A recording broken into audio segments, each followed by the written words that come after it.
નમસ્કાર મિત્રો, સ્વાગત છે તમારું અમારી YouTube channel Gujarat jobs and ન્યૂઝમાં.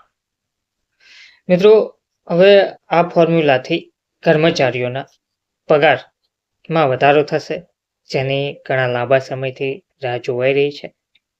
તો હવે નવી ફોર્મ્યુલા જાહેર કરવામાં આવી છે, જેનાથી લાખો કર્મચારીઓના પગારમાં વધારો જોવા મળશે.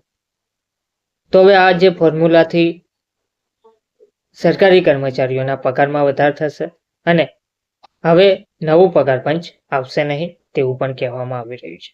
એટલે કે જે ઘણા લાંબા સમયથી 8મા પગાર પંચની રાહ જોવાઈ રહી છે, તો હવે નવું પગાર પંચ તો નહીં આવે, પરંતુ નવી એક ફોર્મ્યુલા જાહેર કરવામાં આવી છે, જેનાથી કર્મચારીઓના પગારમાં વધારો થશે.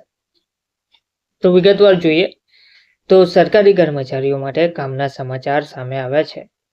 સરકારના સરકારી કર્મચારીઓ માટે પગાર સંબંધિત એક મોટું અપડેટ આવી રહ્યું છે. 7મા પગાર પંચના અપડેટના અમલ બાદ હવે ફરીથી પગાર વધારાની નવી ફોર્મ્યુલા સામે આવી રહી છે. સમાચાર એ છે કે સરકાર 8મું પગાર પંચ લાવે કે ના લાવે, પગારમાં ચોક્કસ વધારો થશે.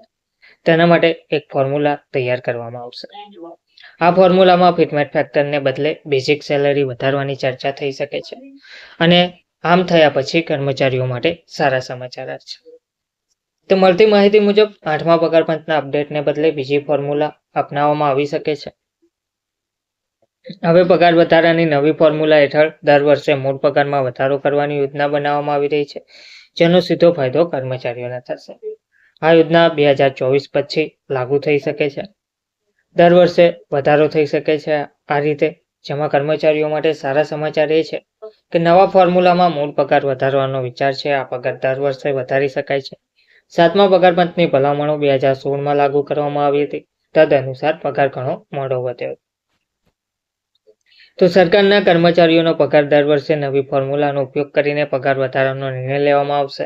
આ માહિતી સૂત્રોના જણાવ્યા અનુસાર સરકાર તરફથી આવા કોઈ વિકાસ અંગે સત્તાવાર હજુ પુષ્ટિ કરવામાં આવી નથી, પરંતુ એવી માહિતી છે કે પગાર પંચ દ્વારા પગાર વધારવા માટે અલગ ફોર્મ્યુલા પર વિચાર કરવામાં આવી રહ્યો છે.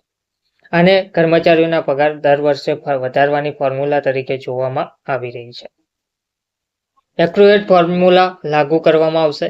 સરકારી કર્મચારીઓનો પગાર વધારવા માટે એક્રોએટ ફોર્મ્યુલા પર વિચાર ચાલી રહ્યો છે. આ નવા ફોર્મ્યુલા પર ઘણા સમયથી ચર્ચા થઈ રહી છે. હાલમાં સરકારી કર્મચારીઓનો લઘુત્તમ મૂળભૂત પગાર ફિટમેટ ફેક્ટર પર નક્કી કરવામાં આવ્યો છે. આના પર મોંઘવારી ભથ્થામાં દર 6 મહિને સુધારો કરવામાં આવશે, પરંતુ મૂળ પગારમાં કોઈ વધારો કરવામાં આવ્યો નથી. તો નવી ફોર્મ્યુલા આ પ્રમાણે હશે, જેમાં કર્મચારીઓના પગાર નવા ફોર્મ્યુલા દ્વારા નક્કી કરવામાં આવશે. મોંઘવારી દર, જીવન નિર્વાહનો ખર્ચ અને કર્મચારીઓનું કાર્ય પ્રદર્શન આમાં ઉમેરવામાં આવશે. તો આ બધાનું મૂલ્યાંકન કર્યા પછી દર વર્ષે પગાર પે કમિશન અપડેટમાં વધારો થશે. આ કંઈક અંશે ખાનગી ક્ષેત્રની કંપનીઓ જેવું હશે. સમાન લાભ માટે ફોર્મ્યુલા આ રીતે રહેશે. સરકાર તમામ વર્ગના કર્મચારીઓને સમાન લાભ આપવા માટે આ ફોર્મ્યુલા લાવી રહી છે. ગ્રેડ પે પ્રમાણે પગાર વધારામાં મોટો તફાવત છે.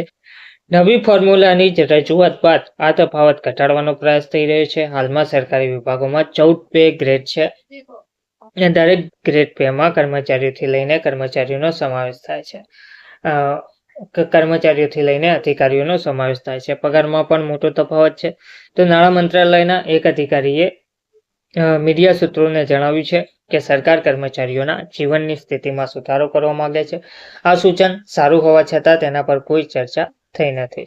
તો આ ફોર્મ્યુલા મુજબ દરેક વસ્તુના ભાવમાં વધારો થશે. જસ્ટિસ માથુરે આ સંકેત 7મા પગાર પંચના સુધારાની ભલામણો સમય આપ્યો હતો. તેમના કહેવા પ્રમાણે તેઓ પગાર માળખાને નવા ફોર્મ્યુલામાં લઈ જવા માંગે છે. આ મુજબ વ્યક્તિના જીવન ખર્ચનું મૂલ્યાંકન કરવામાં આવશે. સમયની માંગ મુજબ કર્મચારીઓને મોંઘવારીની સરખામણીમાં પગાર આપવામાં આવે છે. તો આઇક્રોએટ ફોર્મ્યુલાના લેખક રૂડેલ આઇક્રોએટ માનતા હતા કે સામાન્ય માણસ માટે ખોરાક અને કપડાં સૌથી મહત્વપૂર્ણ છે. જો બજારમાં વસ્તુઓના ભાવ વધે તો કર્મચારીઓના પગારમાં વધારો થવો જોઈએ. ધન્યવાદ.